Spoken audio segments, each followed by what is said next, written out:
Thank you. What a perfect segue and an introduction. So it's wonderful to stand here in front of you and share with you the work that we're doing in the US and hopefully soon internationally, potentially in Bologna too.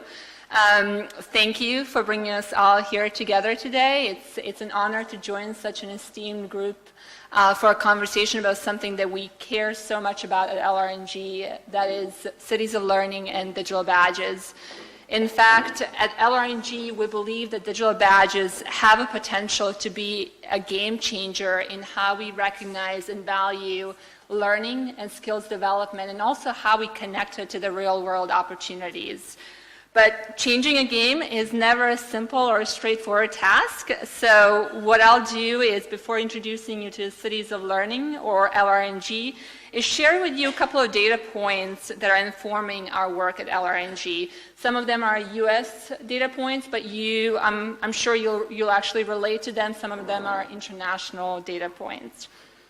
And I promise to also show a couple of videos because I know they're always enjoyable after a glass of wine. So in the US today, 20% of teens, that's 1 out of 5, are dropping out of high school before they graduate. And 60% of young people in high school are not engaged in school. So they're in school, but they're actually not learning. What's more is that amounts to 5.6 million young people that are neither in school nor employed. And disconnected youth cost the US taxpayers $93 billion annually, or $1.6 trillion over their lifetimes in lost revenues and also increased social services. Globally, that number is much higher. 263 million young people, children and adolescents, are out of school. And projections show that if we don't act now to connect youth to learning and employment opportunities, only 3 out of 10 young people will be on track by 2030 to receive a quality education and basic skills. And the most dire circumstances are in the areas of growing global crisis, conflict, and natural disasters. What's more, there is a sharp divide emerging between young people who have access to 21st century skills and those who do not.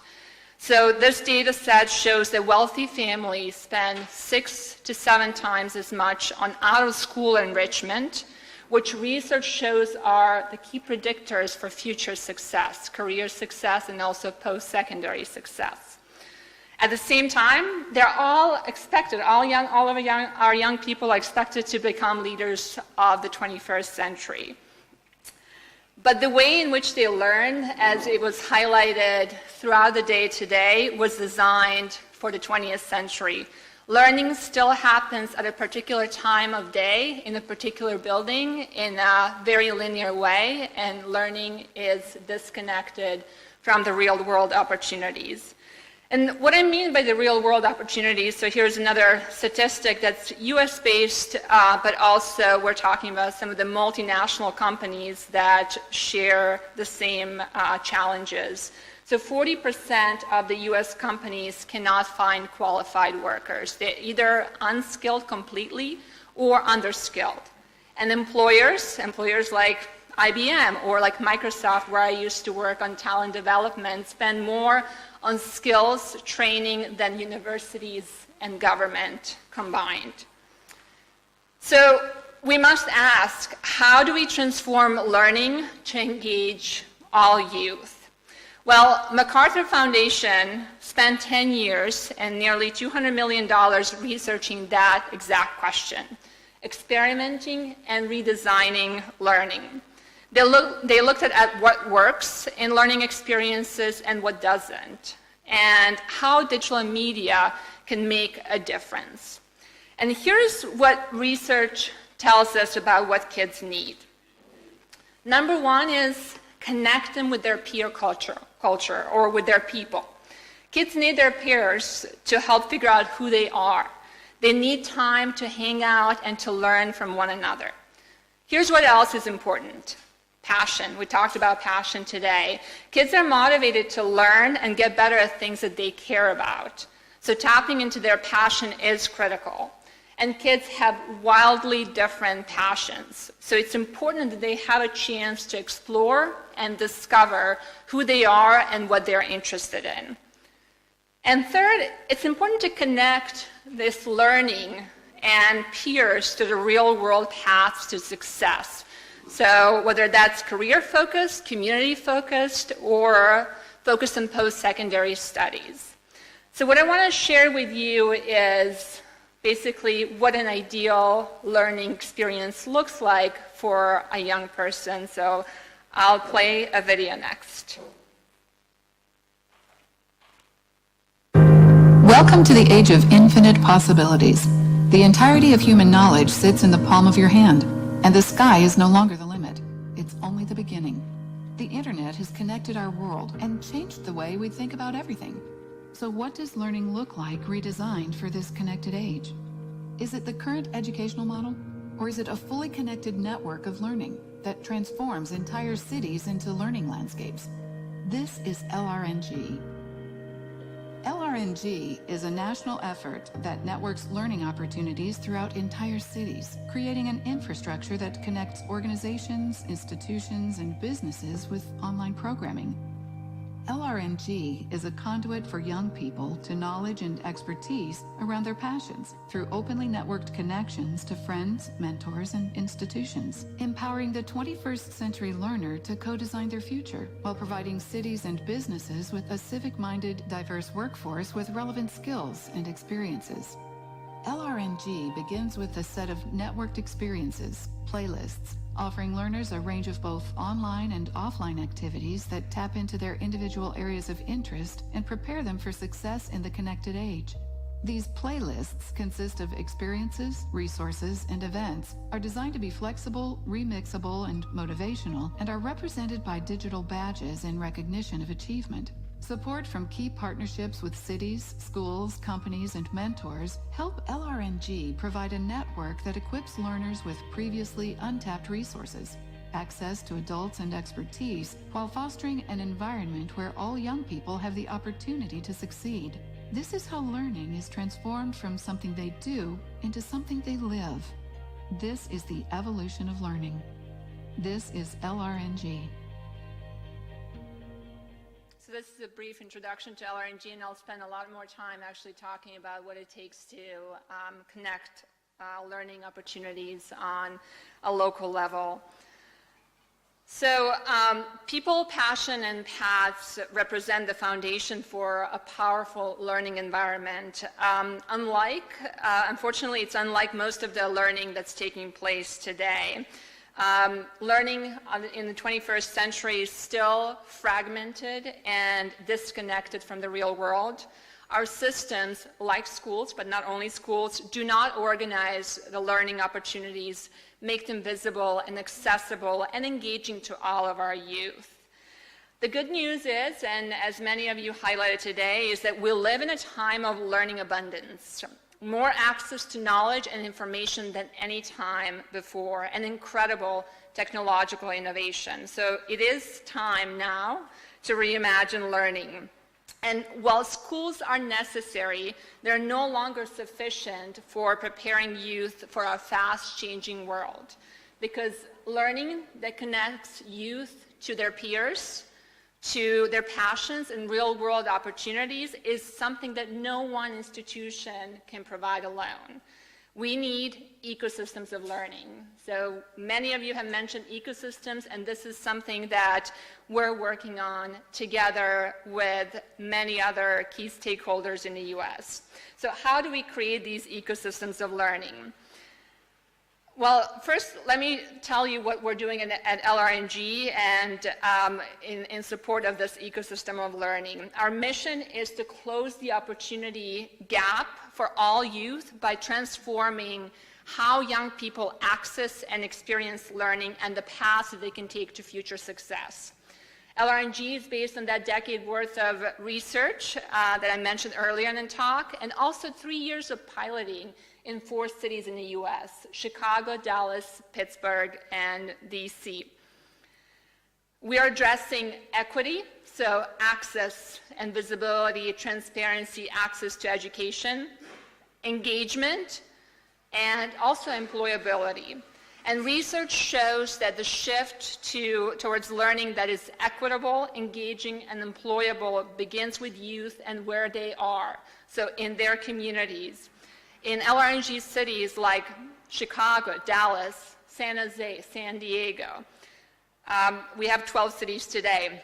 And why do we talk about cities? So LRNG believes that cities are crucial for making ecosystems of learning possible. Cities are a hub of innovation, entrepreneurship, and technology. And across our cities and online, there's a wealth of learning opportunities, yet only 20% of young people are using them.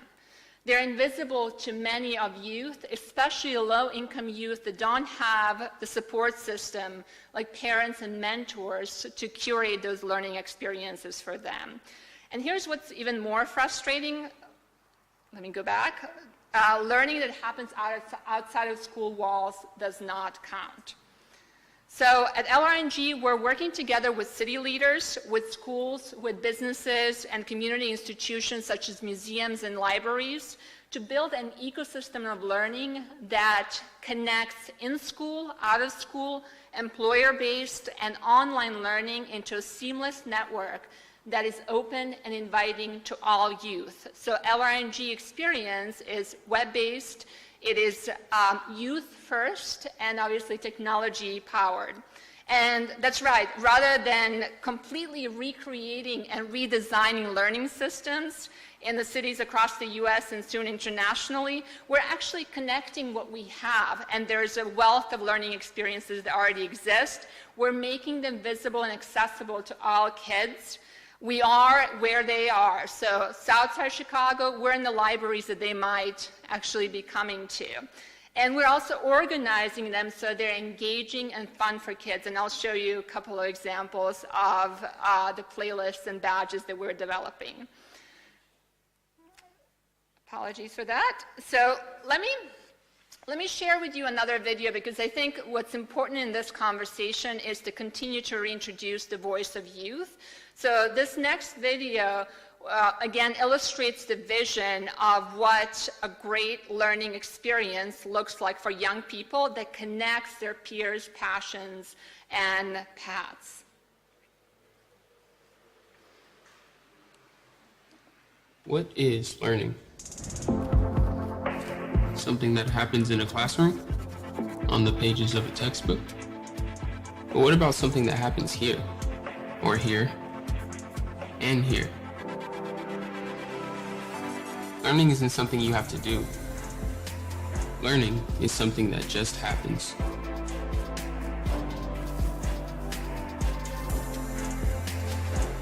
Every time you get closer to being who you want to be, every time you realize you don't have to do something the way it's always been done. Learning is taking a look around and realizing the possibilities are endless.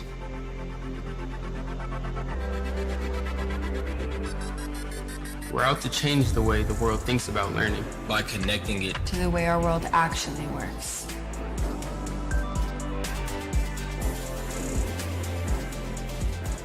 Because things aren't changing by the year, they're changing by the second.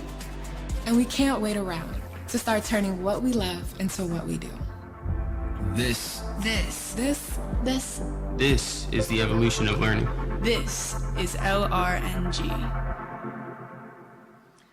So I thought it was important to, again, have that youth voice in this conversation before sharing with you what specifically we're doing on the ground in the cities and the communities where they live. So I'll take you through 4 elements that were briefly highlighted in the previous video, and also show you examples, because we don't have a great internet connection. I'm not going to do a demo, but I actually have a whole set of screenshots that represent the real experiences on our platform. So the first thing we decided to do was to create a set of tools that can capture learning wherever it happens. So whether it's online, so it's a digital learning experience, or it is in person at museums, in parks, employer-based. And we call these XPs, or experiences. XPs can be digital XPs, and you see a screenshot of an XP from a playlist that we co-designed with Gap, with the apparel company.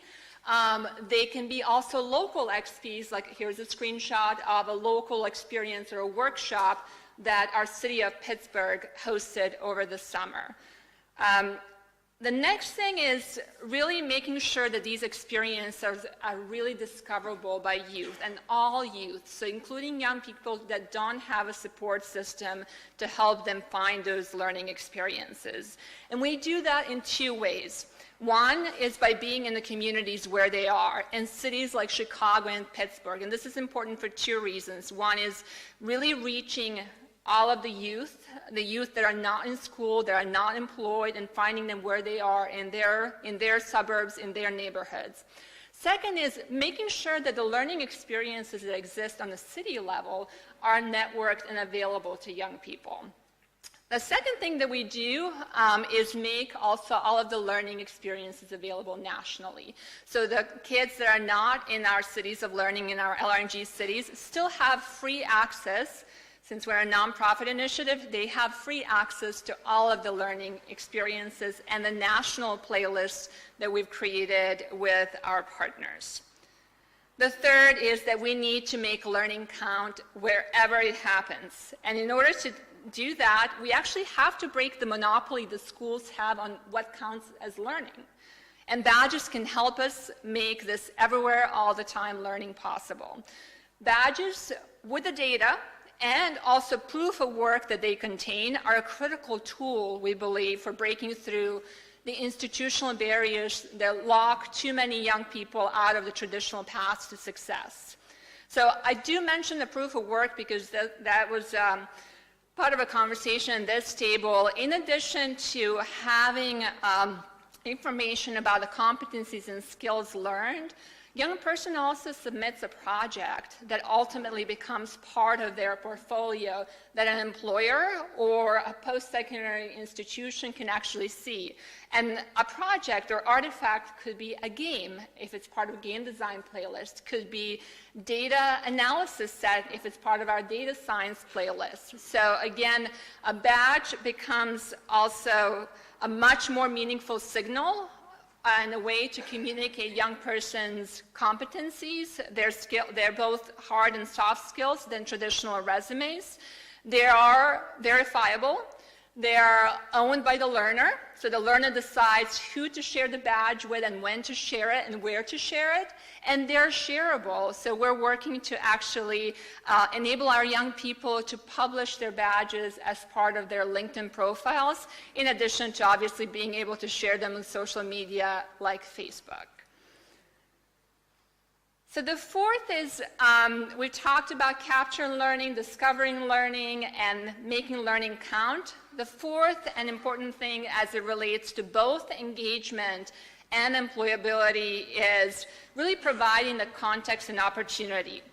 These learning experiences and moments of recognition need to be organized into media-rich narratives or themes that are compelling to youth. So let's say it's fashion wearables or music production, but also aligned with labor market needs. We call these playlists, and there's a whole set of playlists on the platform that I'm happy to demo over the next couple of days if we can get the internet to work. In this context, we're also engaging employers. So we're working with companies like Gap, Fossil, Best Buy to translate their expertise in specific subjects and to design playlists that connect that passion to purpose. And ultimately, in this instance, badges are also used to unlock these future opportunities like mentoring, shadowing, an invitation to apply for a job or for an internship. You're seeing a couple of screenshots of what we're calling national playlists, so playlists that are LRNG National co-designs with partners, both employers but also universities. We have, for example, a data science or civic tech playlist with University of Chicago, career readiness with Gap. We're about to publish a set of playlists around computational skills in the context of fashion with Best Buy. But our cities, our 12 cities and their local program partners are also using the tools that exist in our platform to co-design their own playlists and badges. So really leveraging their local relationships and their local learning opportunities. And in order to design for youth, that was mentioned earlier too, you need to be really co-designing with them. So meet some of our youth ambassadors who are actively involved in the development of both LRNG platform, but also learning experiences.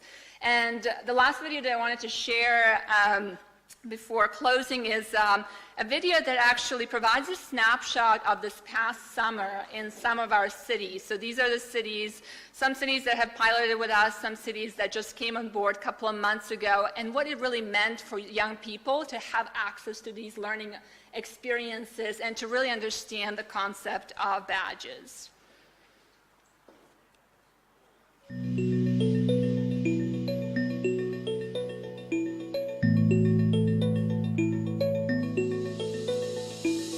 One thing that I really am passionate about is photography. I worked in public works, traffic, and transportation. I'm interested in forensic science. I want to end up being a translator. I knew I wanted to be an engineer. Wanted to be a woman in the hip-hop industry. Well, definitely knowing where I come from and being low income, I want to be able to do something better with my life than what I'm surrounded by. At home, I have a lot of siblings, and my mom is, she's sick, and I take care of them. If I want something to be mine, I need to work for it. LRNG is like a platform to where you can upload many different projects that you've worked on with specific cities. They give you a specific playlist of what you want to do depending on your career. People can see your badge completion and all of the projects and things that you've been working on. Concrete evidence to bring with me to my next job.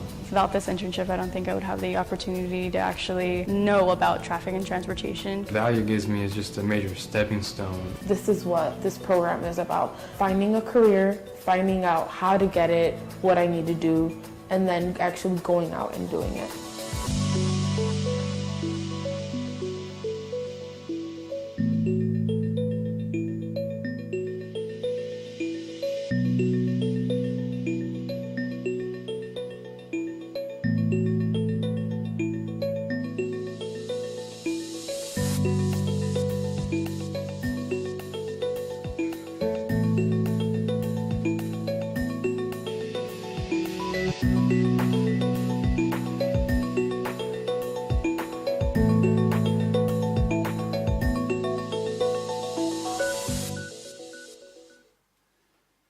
So again, a snapshot from this summer, the numbers since then in terms of the number of youth on the platform, the number of experiences, which actually are indicators of engagement, the number of badges earned have grown. LRNG platform is year-round. It's not just a summer experience. Our cities are constantly publishing new learning opportunities and actually driving young people to the platform. The way they're doing that and growing their local partner organizations. So for example, the city of Dallas this past summer networked 350 different organizations on the local level. They include both Dallas public school system, but also out-of-school enrichment entities, as well as, in Chicago, we had the Department for Family Support and Services involved, so they can actually remove the obstacles that young people have when, wanting to learn, and they don't have the support system. So I do want to go back to the badges and just note that we, developing a fully functional badging ecosystem that benefits all youth is a long-term effort, as Nate and many of you have noted, and it requires a collaborative commitment and resources by all of us. Nonprofits, city officials, employers, policymakers, schools. There are several next steps that I want to talk about because it's important to both celebrate the work that's been done so far and get excited about the vision, but also note the work that's ahead of us. The first that is critical is to establish badges as currency, which means really focusing on the demand side. So I've shown you some of the examples of the success we've had on the supply side. So that's the development of the playlists and badging. Now, as thousands of badges are being awarded, we need to see even more engagement on the demand side. That means employers, universities, and others accepting badges in the instances that matter to youth. I'll note that just a couple of months ago, the U.S. Conference of Mayors, that represents all mayors across the United States, passed a resolution that encourages communities across the United States to use LRNG's digital badging framework and to use badges on financial aid applications for colleges, college applications, and job applications. Also, to this end, efforts are also underway to ensure the long-term sustainability of open badges, including advancing badges as currency work. And this work will be spearheaded by IMS Global. For those of you who are not familiar with IMS Global, it's an open governance member-based standards consortium, and IMS is also inviting open badges contributors, that's all of you who have been part of the work, to join the effort. You can learn more on their website, and there's an announcement that will be shared also shortly about their work. The second topic that we want to focus on, and Nate has talked about this, and I'm sure over the next couple of days we'll spend some more time highlighting the importance of interoperability.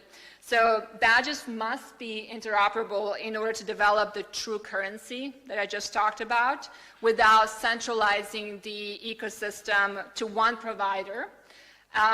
Preserving that user choice, so for a young person as the user, and preventing provider lock-in will create an ecosystem of trust and really address some of the issues of equity that I've talked about. The third, before I go back, here we go. The third part is assessment. With badges, we really have an opportunity to redefine what assessment looks like. But in order to do that, we need to make sure that we have a rigorous and nuanced approach to assessment, that we're asking the right questions around assessment, like do we award a badge just based on participation? Do we award a badge based on a certain type of project that's been submitted? So assessment is an area that we need to spend time on. And the last area is stackability. So an ability to really have the badges endorsed and obviously earned by the user, but endorsed by different entities. I'll draw a line between stackability and our badges being a stackable versus unbundled, because unbundled will encourage fragmentation, which again, in order to make badges stackable and really connected for young people, why we're focusing on cities of learning, because cities of learning are really connecting these local experiences together. And then the last slide is really a call to action to all of us together in order for badges to be a part of the real innovation in learning and really powering this ecosystem of learning. We all have a critical role to play. So employers and universities in endorsing and also accepting badges. Universities also in building them into what counts as learning and integrating into the extended transcript. Mayors and city officials just making sure that they're ensuring on the local level coherence and consistency and connectedness of the local learning ecosystem. And then LRNG and many other platforms really creating this infrastructure that powers the ecosystem of learning. So in closing, I'd like to just invite you to work with us to provide digital badges that are interoperable and broadly valued, and also find me over the next couple of days if you have any questions or want to see the platform. And thank you for your time. Great.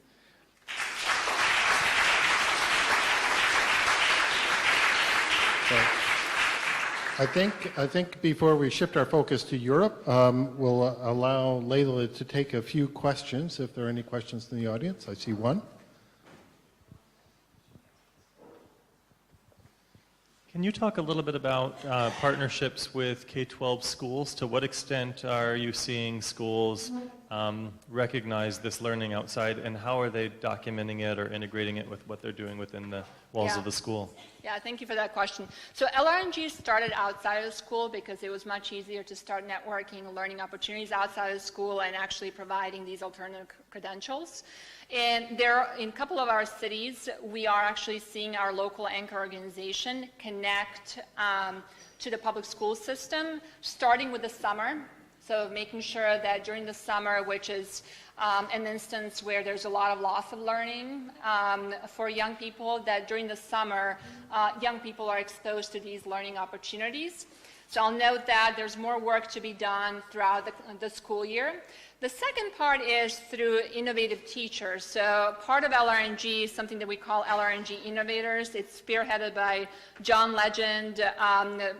He's very much committed to teachers as innovators, and we're really looking at innovative teachers to start integrating LRNG playlists and badges into their curriculum. That hasn't happened yet, but this is the work that we're doing actually starting 2017. Thank you for that question. Any other questions?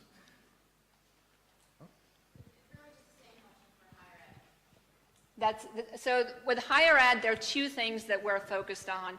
One is, and I'll give the example of University of Chicago, working with us to also co-design some of these playlists and make them available to young people. With the University of Chicago, we specifically worked on a data science-focused playlist that provides the context for future civic tech careers. And so they were the endorser. So it's the expertise and the endorsement. Second is we're starting to work with specifically community colleges to get them to actually recognize badges on not on financial, but on college applications. Then when the kids are in school, really looking at the possibilities for extended transcript. So really capturing the overall learning experience, whether it's in the classroom or it's outside of the classroom, and using badges to document that. So a lot of work to be done, and I welcome any opportunities to talk to you and pilot. One final question, and then we're going to hand over.